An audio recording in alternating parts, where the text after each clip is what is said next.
Shalom Bapak Ibu, sahabat Galilea dan sahabat Galilea Community of Christ. Saudara, satu ayat di dalam 2 Timotius pasalnya yang kedua ayat 9 dikatakan begini, karena pemberitaan Injil inilah aku menderita, malah dibelenggu seperti seorang penjahat, tetapi firman Allah tidak terbelenggu. Saudara, dalam kesempatan hari ini saya akan memperdengarkan pidato pembelaan saya yang dibacakan di hadapan Majelis Hakim Pengadilan Negeri Poso pada tanggal 12 Januari tahun 1993. Saudara bisa simak, dan pidato ini tema sentralnya adalah Yesus Tuhan dan Juru Selamat, di luar Yesus tidak ada jaminan keselamatan. Pidato ini kemudian direspon oleh Majelis Hakim Pengadilan Negeri Poso dengan pidana penjara 4 tahun dan 6 bulan. Saudara, jadi 6 bulan lebih berat dari tuntutan jaksa penuntut umum. Jaksa menuntut saya 4 tahun pidana penjara, dan ancaman maksimal dari pasal yang dikenakan kepada saya 156A KUHP adalah 5 tahun pidana penjara. Nah, putusan Majelis Hakim Pengadilan Negeri Poso 4 tahun dan 6 bulan. Jadi 6 bulan lebih berat. Baik, kita akan mendengarkan pidato pembelaan tersebut. Salam sejahtera di dalam kasih Tuhan Yesus Kristus. Pertama-tama saya mengucapkan puji syukur kehadirat Allah Bapa di surga, pencipta alam semesta, serta yang memeliharanya dan yang tidak pernah meninggalkan perbuatan tangannya, kekal selama-lamanya sampai selama-lamanya. Itulah Allah yang saya kenal di dalam Yesus Kristus, yang adalah satu-satunya Tuhan dan Juru Selamat, dan bahwa di luar Dia tidak ada jaminan keselamatan. Dan tak lupa pula, saya mengucapkan banyak terima kasih kepada Bapak Hakim Ketua dan Hakim Majelis yang terhormat atas segala kesempatan yang diberikan kepada saya untuk menyampaikan tanggapan dan pembelaan ini, dan juga atas segala perhatian serta pikirannya selama sidang pengadilan ini berlangsung. Kiranya anugerah dan berkat Allah di dalam Yesus Kristus menaungi kita selalu. Amin. Setelah beberapa kali persidangan untuk mengadili diri saya berlangsung, kadangkala dengan penuh ketegangan, karena masing-masing berpegang pada prinsipnya, di mana saya sebagai terdakwa telah mendengar dari permulaan persidangan, dakwaan tim jaksa penuntut umum, tanya jawab, mendengar keterangan para saksi, dan kemudian tim jaksa penuntut umum mengambil kesimpulan untuk menuntut saya pada majelis hakim sidang pengadilan ini. Karena itu, pada kesempatan inilah saya ingin menyampaikan kepada sidang majelis hakim yang terhormat suatu tanggapan dan pembelaan tambahan yang kiranya dapat menjadi bahan pertimbangan dalam mengambil keputusan yang seadil-adilnya berdasarkan ketuhanan yang Maha Esa. Bapak Hakim Ketua dan Hakim Majelis yang mulia, bagi orang Kristen, kesaksian menempati tempat yang terpenting dalam kehidupannya, sebab kesaksian adalah manifestasi dari pengakuan percaya seorang Kristen. Dari kesaksiannya tercermin dan terpancarlah bahwa ia adalah seorang Kristen, baik dalam sikap hidupnya sehari-hari dan dalam ucapannya secara lisan maupun tulisan. Kekristenan tanpa kesaksian adalah kekristenan yang lumpuh, yang juga berarti iman Kristianinya kering. Kesaksian berarti menceritakan, memberitahukan dan mengabarkan kepada orang lain agar orang lain tahu segala perbuatan Allah terhadap dirinya secara pribadi, apa yang dialaminya, sehingga ia menemukan dan mendapatkan kasih karunia Tuhan Yesus terhadap diri pribadinya. Kesaksian adalah inheren dalam identitas Kristen, merupakan suatu kewajiban yang mutlak, suatu keharusan yang tidak boleh ditawar-tawar lagi, sebab kesaksian merupakan realisasi dari pengakuan iman percaya kekristenan. Sebagaimana firman Tuhan dalam Alkitab, antara lain Matius 10 32 dan 33. Setiap orang yang mengakui aku di depan manusia, aku juga akan mengakuinya di depan Bapa-Ku yang di sorga. Tetapi barang siapa menyangkal aku di depan manusia, aku juga akan menyangkalnya di depan Bapa-Ku yang di sorga.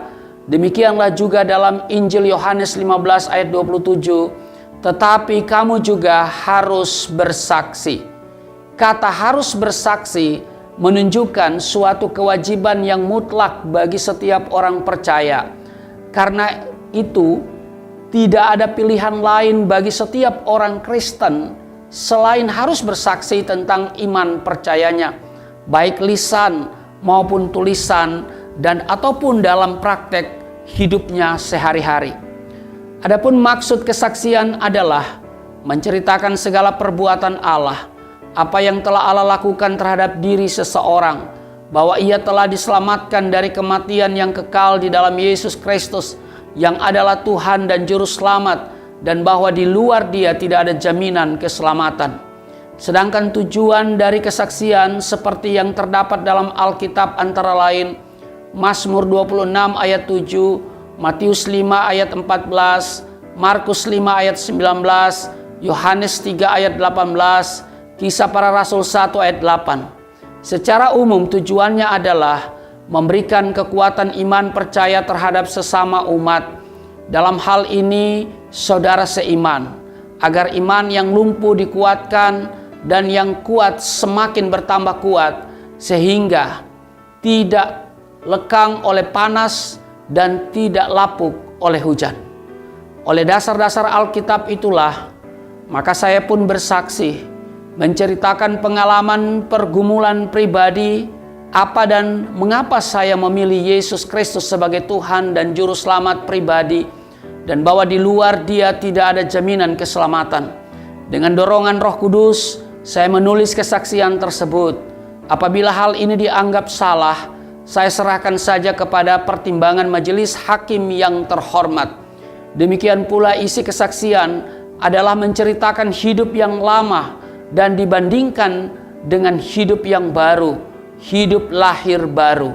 Dalam hal ini, saya mencontohi cara Rasul Paulus bersaksi seperti tertulis dalam Alkitab pada Kisah Para Rasul 26 ayat 4 sampai dengan ayatnya yang ke-23. Semua orang Yahudi mengetahui jalan hidupku sejak masa mudaku.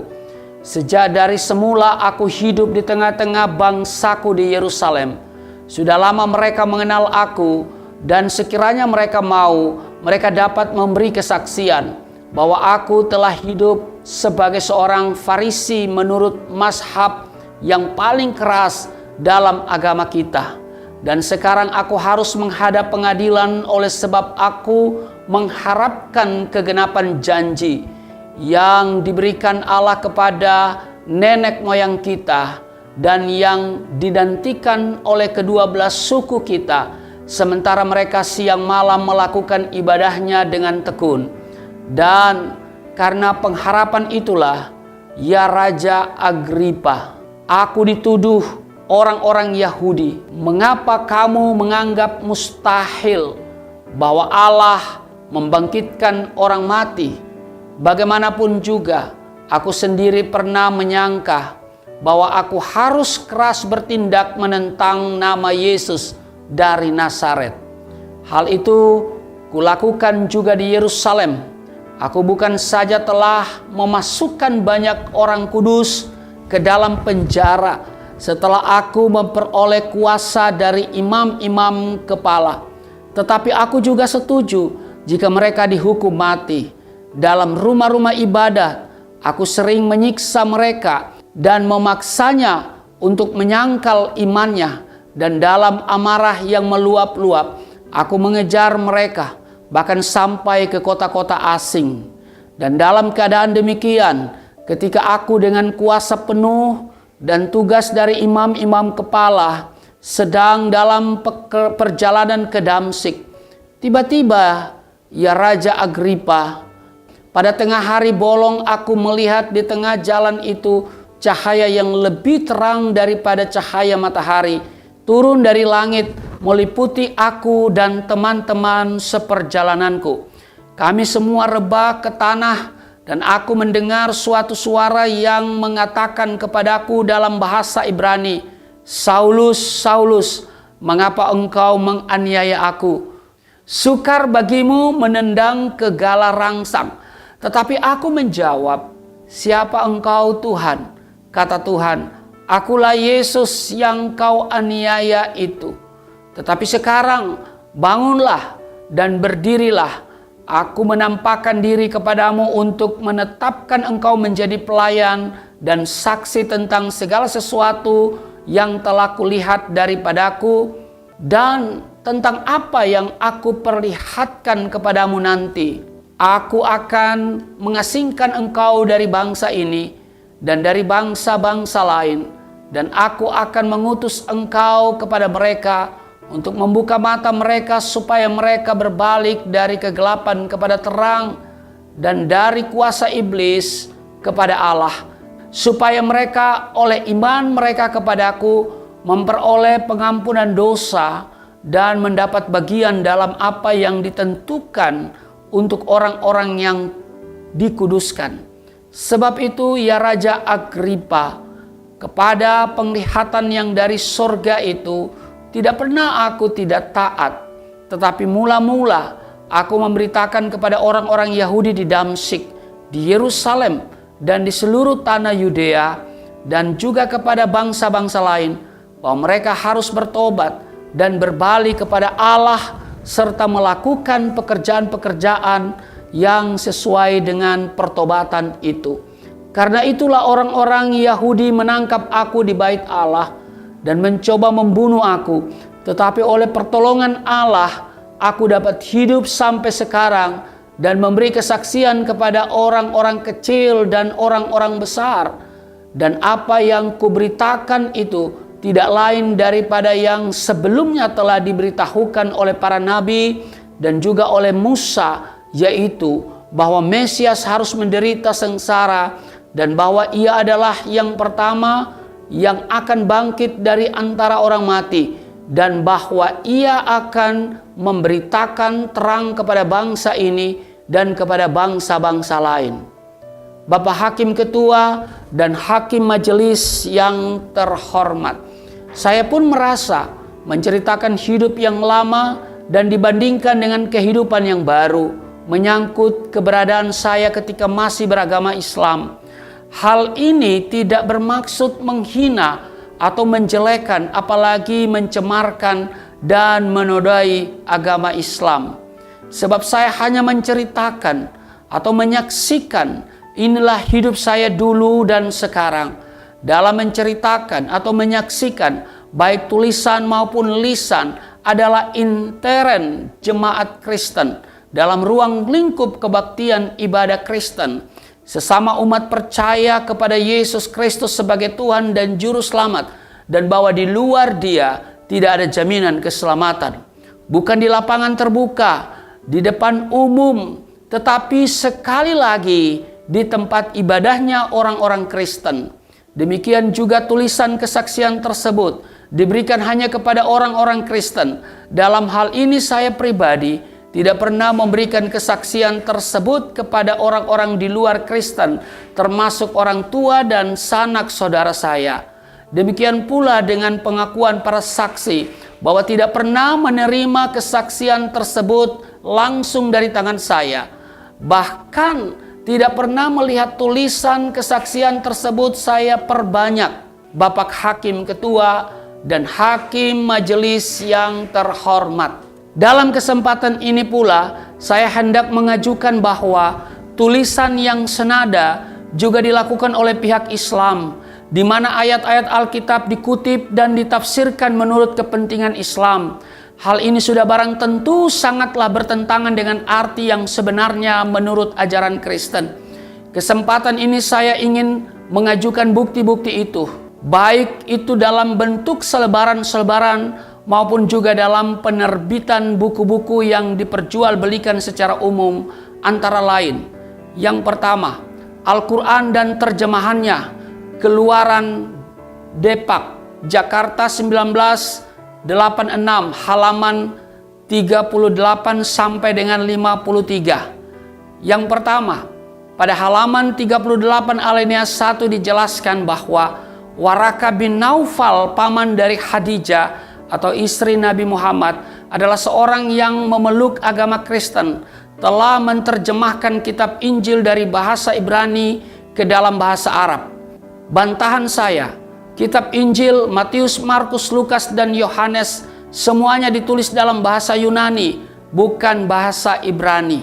Yang kedua, pada halaman 39-53 mengutip ayat-ayat Alkitab sebagai berikut. 1 Samuel pasal 25 ayat 32, 1 Raja-Raja 1 ayat 48, 1 Tawarik 6 ayat 4, dan 1 Tawarik 16 ayat 26. Juga Matius 5 ayat 17 dan 18, Matius 15 ayat 24, Kisah Para Rasul 11 ayat 2 dan 3, juga ayat 5 sampai ayat 8, dengan menafsirkan secara salah menurut kepercayaan dan ajaran Kristen antara lain. Sudah barang tentu bukan kitab Injil, karena Injil hanya membicarakan soal Tuhan daripada anak cucu Israel.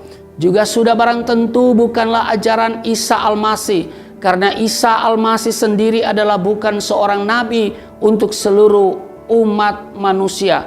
Quran dalam Mukadimah halaman 47. Memang penyiar-penyiar agama Kristen pergi ke seluruh dunia untuk menyiarkan ajaran Isa Al-Masih. Tetapi Isa sendiri tidak mempunyai maksud yang demikian itu. Halaman 47. Oleh karena itulah maka jelas bahwa ajaran Isa Al-Masih hanyalah untuk Bani Israel dan bukan untuk lainnya. Para rasul-rasul pun menganggap tidak betul mengajarkan Injil kepada orang-orang yang bukan Bani Israel. Halaman 48. Demikian juga sewaktu para rasul Isa Al-Masih mendengar Petrus di suatu tempat menyiarkan Injil kepada orang-orang bukan Bani Israel, maka mereka marah. Halaman 48. Bantahan saya bahwa penafsiran mereka adalah salah, sebab yang pertama, hanya memperhatikan ayat sepotong-sepotong dan tidak memperhatikan konteks ayat tersebut dengan keseluruhan ayat dalam perikop. Yang kedua, tidak memperhatikan metode penafsiran Alkitab sebagaimana yang dianjurkan kepada sekolah-sekolah teologi Kristen mengenai metode penafsiran Alkitab. Yang ketiga, tidak memperhatikan misi kedatangan Yesus Kristus ke dalam dunia sesuai dengan ayat-ayat dalam keseluruhan Alkitab, Perjanjian Lama dan Perjanjian Baru. Kecuali itu juga mereka mengutip ayat-ayat nubuatan dalam Alkitab antara lain Kejadian 21 ayat 13, Habakuk 3 ayat 3, Ulangan 18 ayat 17 sampai 22, Yesaya 42 ayat 1 dan ayat 4, Yeremia 31 ayat 31 dan 32, Daniel 2 ayat 38 sampai dengan ayat 45. Kemudian ditafsirkan bahwa nubuatan tersebut adalah nubuatan Nabi Muhammad yang sebenarnya adalah nubuatan kedatangan Yesus Kristus. Yang kedua, selebaran berjudul Nabi Isa atau Yesus Kristus tidak pernah mengajarkan agama Kristen oleh Haji Samsudin, Surabaya 20 Agustus 1983. Isinya antara lain menyebutkan bahwa agama Kristen bukan dari Allah, melainkan karangan Matius CS. Dengan demikian, umat Kristen bukan pengikut Isa Al-Masih, melainkan pengikut Matius CS. Karenanya Allah mengecap mereka sebagai orang kafir sesuai dengan Al-Quran surat Al-Maidah 72 dan 73. Yang ketiga, selebaran yang berbentuk sanggahan dari Haji Samsudin ditujukan kepada saudara pendeta Stephen Tong, saudara pendeta John Sega, saudara pendeta Maximilian Paul, tertanggal Surabaya 5 Oktober 1989. Antara lain mengatakan bahwa oleh karena orang Kristen percaya kepada Yesus sebagai Tuhan, maka Allah dengan wahyunya di dalam Al-Quran mengecap atau menggolongkan orang Kristen sebagai orang kafir. bukan orang beriman kepada Bible, bukan Alkitab. Sebab Bible berisikan buah karangan manusia yang dicampur dengan wahyu-wahyu Allah. Yang keempat, selebaran berjudul Orang Kristen Tidak Akan Masuk Surga oleh Haji Samsudin, Surabaya 20 Juni 1990. Yang isinya antara lain menyebutkan bahwa pantaskah Paulus, seorang bekas penjahat, menjadi rasul, dan dapatkah omongannya atau suratnya itu dipercaya kebenarannya? Orang Kristen yang menganggap Yesus sebagai Tuhan adalah kafir dan akan dimasukkan ke dalam neraka. Yang kelima, selebaran berjudul Bantahan Allah Terhadap Agama Kristen oleh pembawa kebenaran Haji Samsudin CS. Isinya antara lain mengatakan agama Kristen muncul sebagai dogma, dipercaya secara buta. Allah dengan wahyunya di dalam Al-Quran, surat Al-Ma'idah 72 dan 73, membantah ajaran Kristen bahwa orang Kristen tidak akan masuk surga karena menganggap Yesus sebagai Tuhan. Hal itu dapat dikatakan sebagai orang yang tidak mau menggunakan akal sehat, bodoh, sesat, pengikut setan, dan karenanya akan masuk neraka dan tidak akan masuk surga.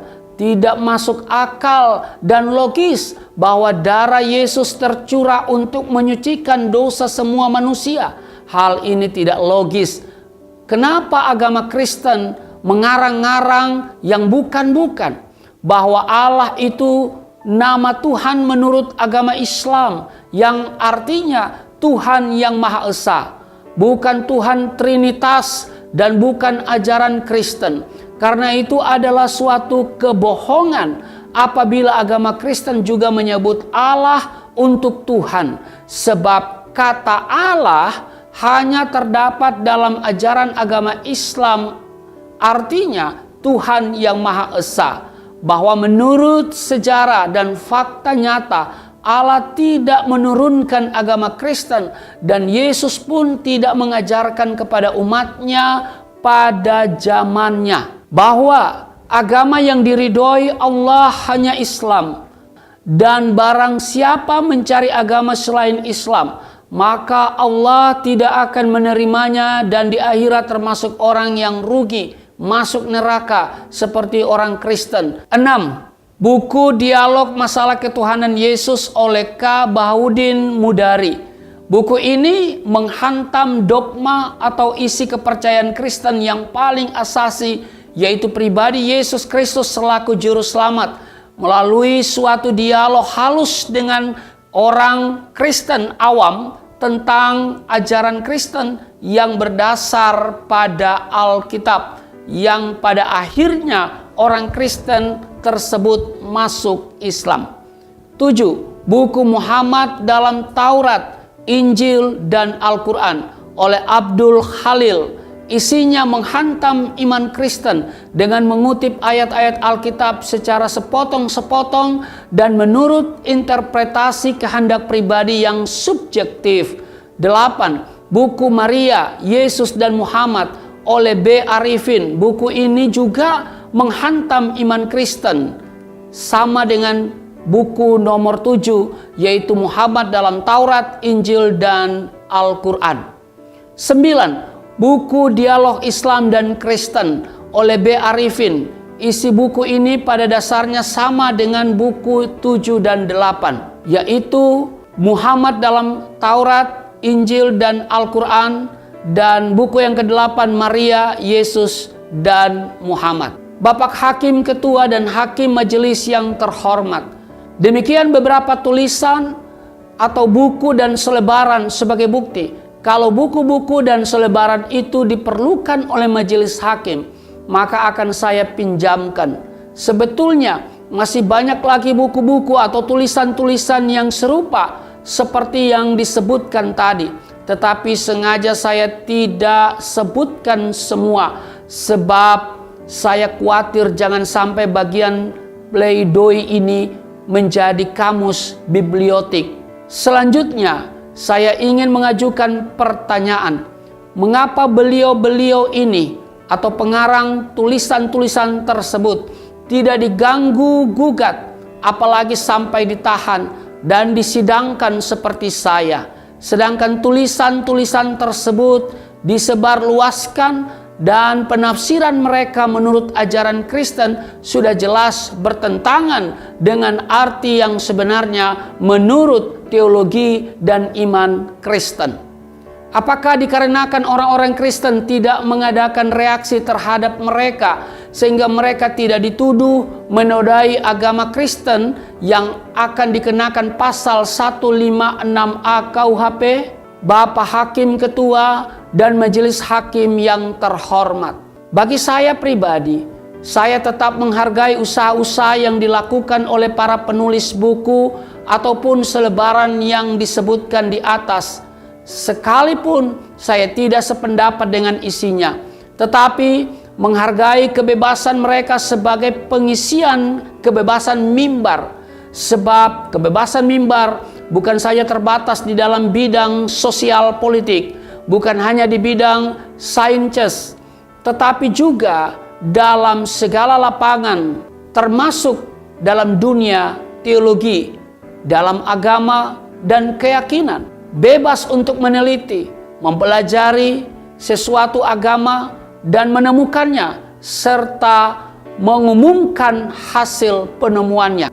Bagi saya, tulisan-tulisan yang dibuat oleh pihak Islam tersebut adalah biasa dan menjadi wajar sebab dipandang dari kacamata Islam. Dengan sendirinya tidak akan sama dengan pandangan Kristen. Sebab apabila sama, sudah marang tentu akan menjadi percaya kepada Yesus Kristus sebagai Tuhan dan Juru Selamat, dan bahwa di luar Yesus Kristus tidak ada jaminan keselamatan. Kadangkala saya berpikir, kenapa kita terlalu takut atau setidak-tidaknya terlalu peka dalam menghadapi urusan agama? Bukankah Tuhan memberikan manusia kebebasan berpikir, namun sering manusia membatasi eksistensi Allah di dunia ini dengan menganggap segala sesuatu serba mutlak, serba otomatis, sehingga kitab suci dianggap maskot atau jimat yang tabu diselidiki. Inilah cara berpikir yang statis, yang risih, yang membawa manusia bukan pada perkembangan kemajuan. Tradisi ini nampaknya lebih kuat hingga kini.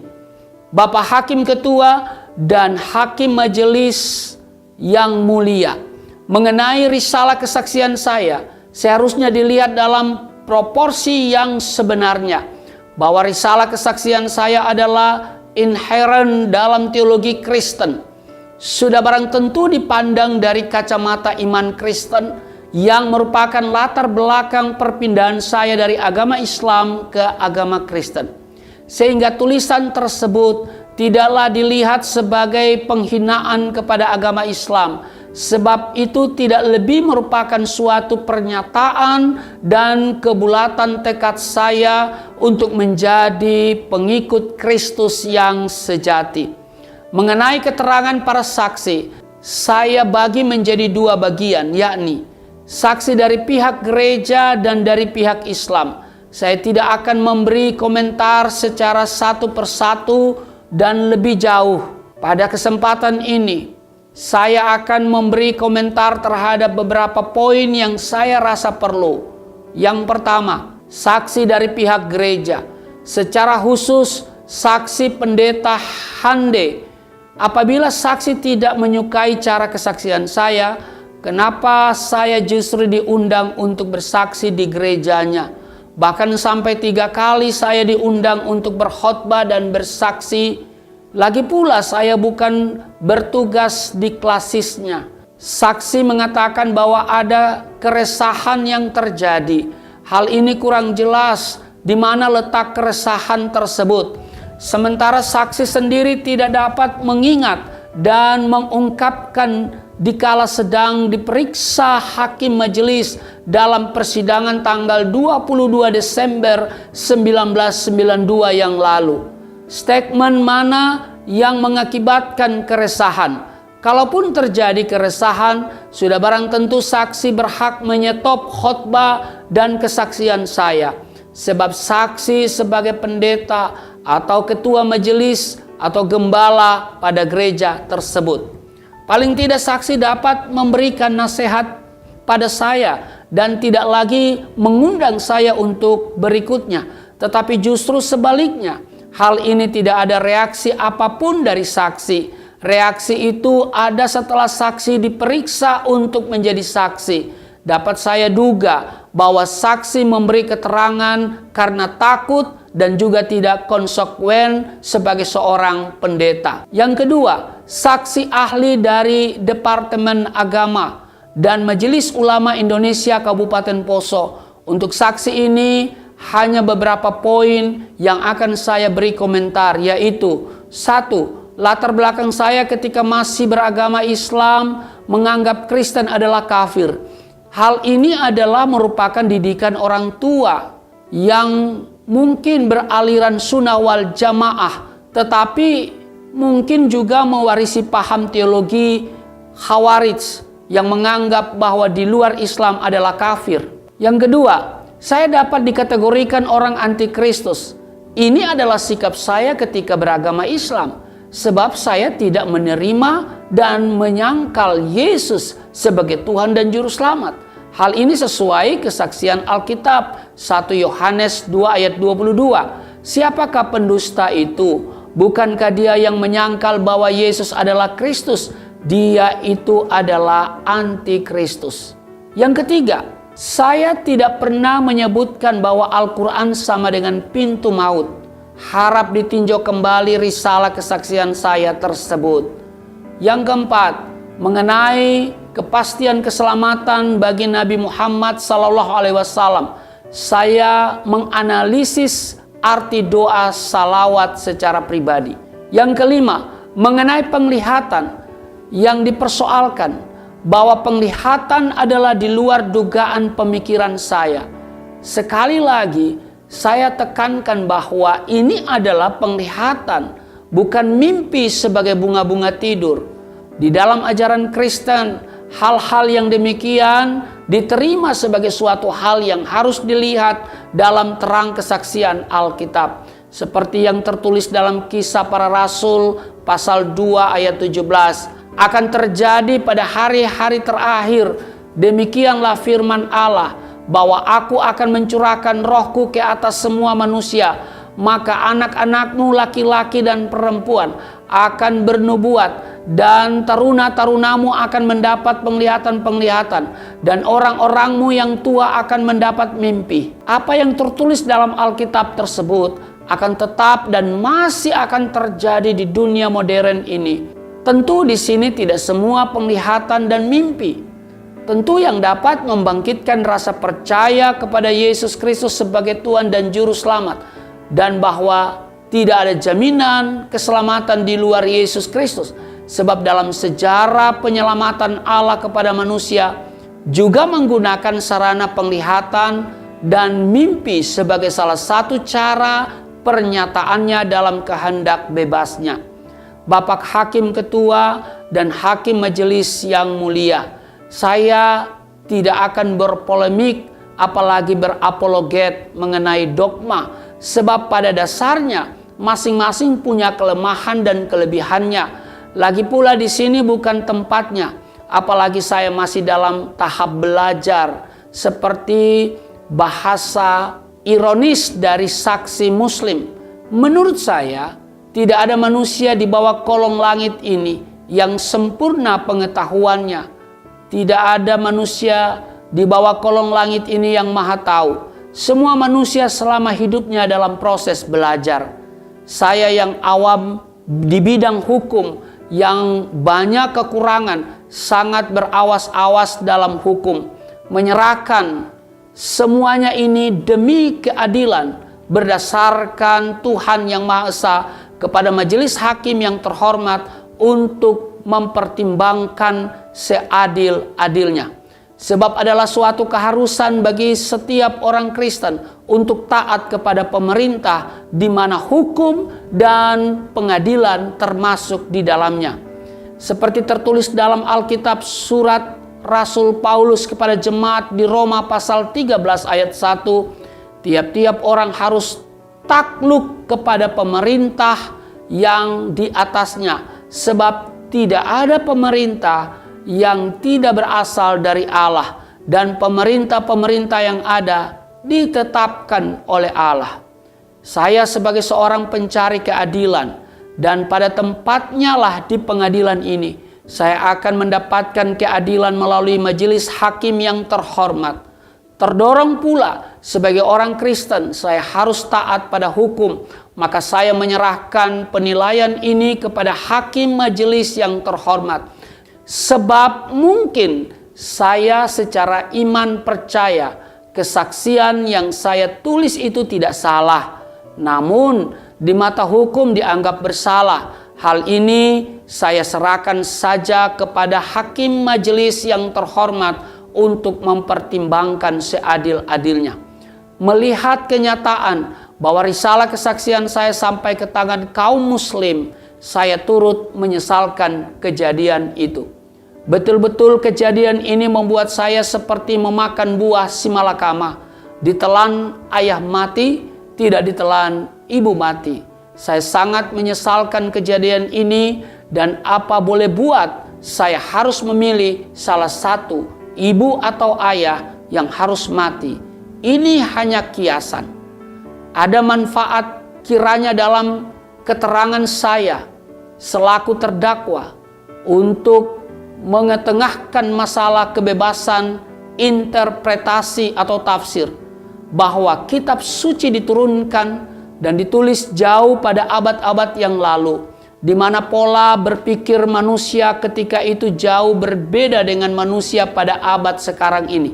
Sedangkan kitab suci itu adalah pedoman manusia yang beragama, yang harus dicernakan sesuai dengan manusia pada zamannya masing-masing. Karena itu berkembanglah interpretasi-interpretasi atau tafsiran-tafsiran mengenai kitab suci sesuai dengan manusia yang menafsirkan dan berada pada zaman dan kepentingannya. Sedangkan agama itu sendiri adalah sangat individual, menjadi sangat pribadi bagi setiap pengadutnya. Sudah barang tentu berkembang pula tafsir-tafsir interpretasi secara pribadi untuk dihayati dan dimiliki menjadi milik pribadi bagi si pemilik agama di dalam menyebarkan kitab suci agama tersebut. Karena tidak ada alasan yang mutlak dan a priori menyalahkan pengertian dan pemahaman orang lain. Sebagai makhluk yang bersifat nisbi, pengertian dan pengetahuan manusia tidak mungkin sampai menjangkau dan menangkap agama sebagai doktrin kebenaran secara tepat dan menyeluruh. Dengan demikian, apabila seseorang penganut agama mengadakan perkosaan agama, yang ada dalam pikirannya adalah agamanya sendiri. Bukan itu saja, tapi juga aliran yang dianutnya sendiri, bahkan pengertian dan pemahamannya sendiri. Oleh sebab itu, pengertian dan pemahamannya tentang agama jelas bukan agama itu sendiri. Dan karena itu tidak ada alasan untuk secara mutlak dan a priori menyalahkan pengertian dan pemahaman orang lain. Dalam posisi inilah maka penafsiran atau interpretasi saya terhadap beberapa ayat dalam Al-Quran, yakni Quran surat Al-Fatihah ayat 6, Al-Maidah ayat 46, dan Al-Ahzab ayat 56 adalah berbeda dengan cara pemahaman dan penafsiran kaum muslim. Demikian juga sikap saya terhadap kitab suci Al-Quran, bahwa saya harus menolaknya sebagai firman Allah, karena saya telah berada dalam pola berpikir yang lain, yaitu bahwa Yesuslah firman Allah satu-satunya. Sebab saya tidak mau ada dualisme dalam kepercayaan saya, dan ini sangat tidak boleh. Al-Quran diterima sebagai firman Allah untuk kaum muslim atau agama Islam. Sudah barang tentu cara penafsiran atau interpretasi akan berbeda dengan mereka yang bukan Islam. Jangankan saya, dalam Islam saja telah terjadi perbedaan penafsiran yang terus berkembang sesuai dengan kemajuan zaman. Contoh, yang pertama, golongan yang meninjau dan menafsirkan Al-Quran dari segi gaya bahasa dan keindahan bahasa. Yang kedua, golongan yang meninjau dan menafsirkan Al-Quran dari segi tata bahasa. Kadang-kadang mereka menggunakan syair-syair Arab untuk mengokohkan pendapatnya. Yang ketiga, golongan yang meniti beratkan pembahasan mereka dari segi kisah-kisah dan cerita-cerita yang terdahulu, termasuk cerita-cerita dari orang Yahudi dan Nasrani. Yang keempat, golongan yang mengutamakan penafsiran ayat-ayat Al-Quran yang berhubungan dengan hukum, menetapkan hukum-hukum fikih. Yang kelima, golongan yang menafsirkan ayat-ayat Al-Quran yang berhubungan dengan sifat-sifat Allah. Yang keenam, golongan yang meniti beratkan penafsirannya kepada isyarat-isyarat Al-Quran yang berhubungan dengan ilmu suluk dan tasawuf. Yang ketujuh, golongan yang hanya memperhatikan lafaz Al-Quran yang gharib, yang jarang dipakai dalam perkataan sehari-hari. Di samping itu, masih didapati kitab-kitab tafsir seperti tafsir aliran Mu'tazilah, tafsir aliran Syiah. Dengan demikian, berkembanglah ilmu tafsir sehingga berbagai aliran yang timbul. Hal ini diakui oleh Departemen Agama Republik Indonesia sendiri sebagai berikut. Sebagaimana halnya dengan ilmu-ilmu yang lain, maka di dalam ilmu tafsir terdapat pula aliran-aliran dan perbedaan pendapat yang timbul karena perbedaan pandangan dari segi peninjauannya, sehingga sampai saat ini terdapat puluhan bahkan ratusan kitab-kitab tafsir dari berbagai aliran sebagai hasil karya dari generasi-generasi sebelumnya.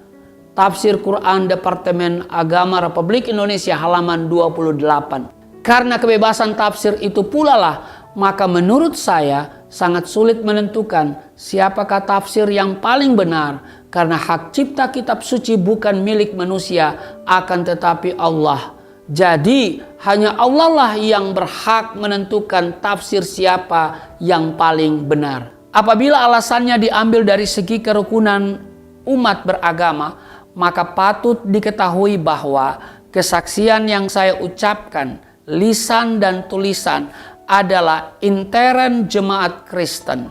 Dalam ruang lingkup kebaktian ibadah Kristen, tulisan kesaksian hanya diberikan kepada orang-orang Kristen. Bapak Hakim Ketua dan Hakim Majelis yang terhormat, seyogianya kita tetap tenggang rasa dalam menjaga kehidupan kerukunan antar umat beragama. Dalam persamaan dan perbedaan itulah kita tetap menjaga keutuhan, kesatuan, dan persatuan bangsa Indonesia yang kita cintai ini.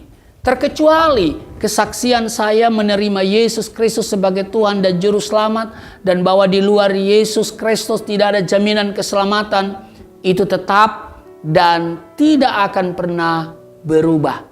Sikap dan keteguhan hati saya kepada Yesus Kristus sudah bulat dan tidak tergoyahkan. Sekalipun putus tali tempat bergantung, hancur bumi tempat berpijak, keputusan saya tetap untuk selama-lamanya. Sebab Yesus Kristus adalah Tuhan dan Juru Selamat, dan bahwa di luar Yesus Kristus tidak ada jaminan keselamatan. Tanggapan dan pembelaan ini dengan rendah hati saya sampaikan kepada Bapak Hakim Ketua dan Hakim Majelis agar memperoleh pertimbangan hukum yang sungguh-sungguh menuju terciptanya suatu keputusan yang seadil-adilnya.